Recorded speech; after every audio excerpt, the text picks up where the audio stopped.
تقریر کا آغاز انہوں نے ایک حدیث سے کیا. وہ حدیث تو ویسے من گھڑت ہے, آپ نے بھی اکثر سنی ہوگی, علم حاصل کرو خواہ تمہیں چین جانا پڑے. میں سب سے پہلے آپ کو ایک چیز بتا دوں کہ نبی صلی اللہ علیہ وسلم نے سب سے زیادہ زور تعلیم پہ دیا تھا, اور انہوں نے کہا تھا اس وقت کہ چائنا بھی جانا پڑے علم حاصل کرنے کے لیے تو آپ کو جانا چاہیے. یہ من گھڑت حدیث ہے, اس کی کوئی اصل نہیں ہے, لیکن چونکہ یہ حدیث جو ہے وہ کشف المحجوب میں علی بن عثمان حجویری المتوفا 465 ہجری نے لکھ دی تھی, تو وہ ذرا وہاں سے چل پڑی. وہ تصوف کی ایک مین ٹیکسٹ بک ہے فارسی زبان کے اندر, اردو میں بھی ترجمہ ہوا ہے. اس سے بہتر فارم میں قرآن حکیم کی آیات اور صحیح الاسناد احادیث بخاری اور مسلم میں موجود ہیں علم کی شان میں, تو وہ بیان کرنی چاہیے. نیکسٹ ٹائم پرائم منسٹر کو میں کہوں گا کہ کسی کم از کم کوئی دین کا جو صحیح علم حاصل کیے ہوئے لوگ ہیں, صحیح علم, ویسے تو علماء بھی تقریر لکھ کے دیتے تو انہوں نے بھی یہی لکھ کے دینا تھا, علم حاصل کرو خواہ تمہیں چین جانا پڑے, کیونکہ علماء نے خود بھی یہی کچھ ہی پڑھا ہوا ہے.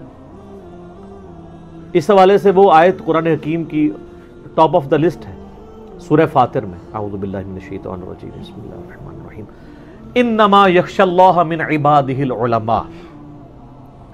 اللہ کی خشیت اور معرفت تو صرف اہل علم کو ہے. پھر سورہ الزمر میں آیا, قل هل يستوي الذين يعلمون والذين لا يعلمون انما يتذكر اولو الالباب. اے نبی علیہ السلام فرما دیجئے کہ بھلا علم والے اور بغیر علم والے برابر ہو سکتے ہیں؟ نصیحت تو نہیں حاصل کرتے مگر علم والے, عقل والے. نبی صلی اللہ علیہ وآلہ وسلم کو سورہ طٰہٰ میں اللہ تعالیٰ نے حکم دیا کہ آپ بھی اپنے رب کے حضور دعا کیجئے, قل رب زدنی علما.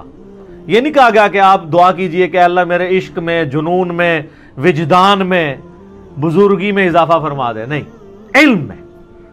علم سے بڑی تو کوئی بزرگی نہیں. اسی بنیاد پہ تو سورۃ البقرہ میں آتا ہے کہ فرشتوں نے آدم علیہ السلام کو سجدہ کیا ہے, تو نبی علیہ السلام کو اللہ نے حکم دیا ہے قل رب زدنی علما. اے نبی آپ بھی دعا کیا کریں کہ اے رب میرے علم میں اضافہ فرما دیں.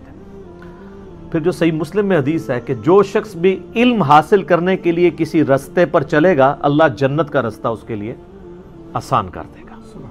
اور علم سے مراد صرف دین کا علم نہیں, سائنس کا علم بھی. میں اس کو دنیاوی علم نہیں کہتا, وہ پھر دین اور دنیا اپوزٹ آ جاتی ہے. کیا قرآن حکیم جو ہے وہ سائنس کو نہیں ایڈریس کرتا؟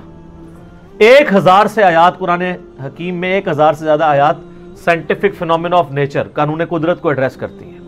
زمین و اسمان میں جو اللہ تعالیٰ کی تخلیقات ہیں, التذکیر بآلاء اللہ, اللہ کی قدرت کی بڑی بڑی نشانیاں, تو وہ بھی دین کا ہی علم ہے. چلیں اس کو آپ سائنس کا علم کہتے ہیں. دیکھیں علم کی 2 اقسام ہیں, ایک ریویلڈ نالج ہے, وہی کا علم جو اللہ تعالیٰ نے پیغمبروں کے ذریعے دیا, کتاب و سنت کا علم, اور دوسرا ایکوائرڈ نالج ہے جو انسان اپنے ایکسپیرینس سے, آبزرویشن سے حاصل کرتا ہے. The knowledge obtained through observations and experiments is known as science. وہ ایکوائرڈ نالج ہے. اسلام بس ان 2 علوم کو مانتا ہے, تیسرے کسی علم کو نہیں اسلام مانتا. یا وہی تصدیق کر دے کسی چیز کی, یا سائنس تصدیق کر دے. اب کیا وہی تصدیق کرتی ہے کہ کالی بلی رستہ کاٹ دے تو یہ نحوست ہے, اور کیا سائنس اس کی تصدیق کرتی ہے؟ تو غلط ہے. کیا وہی اس چیز کی تصدیق کرتی ہے کہ یورینیم, نیکڈ یورینیم سکن کینسر کاز کر سکتا ہے؟ نہیں. کیا سائنس اس کی تصدیق کرتی ہے؟ ہاں کرتی ہے. لہٰذا یہ بھی, اس کو بھی اسی طریقے سے آپ نے ماننا ہوگا.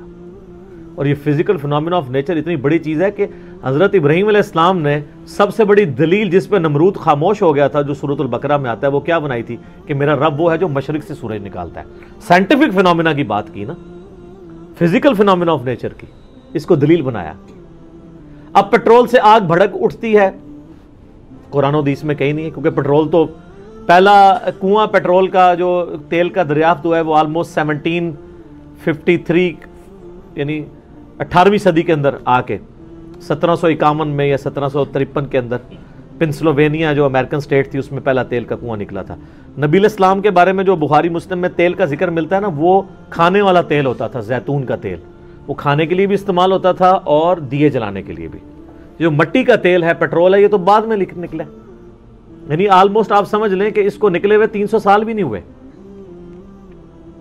اور معذرت کے ساتھ وہ کسی بزرگ نے نہیں دریافت کیا تھا. بزرگ بس نیچے دیکھتے تھے تو ساتوں زمینوں سے نیچے چلے جاتے تھے, اوپر دیکھتے تو اوپر چلے جاتے, وہ تیل بھی کراس ہو جاتا تھا, ورنہ تو کوئی بزرگ تیل دریافت کرتا. یہ سر ایڈون نے دریافت کیا جی امریکہ میں. بڑا نورانی چہرہ ہے ان کا, مسلمان نہیں تھے لیکن داڑھی شاڑھی پوری تھی, مٹھی داڑھی کہتے ہونی چاہیے. وہ آپ تصویر دیکھ لیجئے گا, ہم نے یوٹیوب کے اوپر کئی دفعہ اس کو اپلوڈ کیا. تو یہ لوگ تو جو کچھ کرتے ہیں نا وہ آپ کے سامنے. چلے میں اور طرف چل پڑوں گا. تو یہ جو ریویلڈ اور ایکوائرڈ نالج, یہ دونوں ہی اسلام کے نالج ہیں. تو پرائم منسٹر کا ایمفسائز تھا کہ ہمیں تعلیم کے اوپر زور دینا چاہیے, اور جو ہمارے مدرسوں کے اسٹوڈنٹ ہیں ان کے پاس سائنس کا علم بھی ہونا چاہیے. سو کالڈ جسے ہم دنیاوی ڈگری کہتے ہیں, یہ بھی ڈگری ان کے پاس ہونی چاہیے, اور دین کی بھی, تاکہ جب یہ لوگ باہر نکلیں تو اچھی اچھی جابز جو ہیں وہ صرف دنیا دار قسم کے لوگ نہ لے جائیں, بلکہ جو دیندار لوگ ہیں ان کو بھی اچھی جابز ملیں.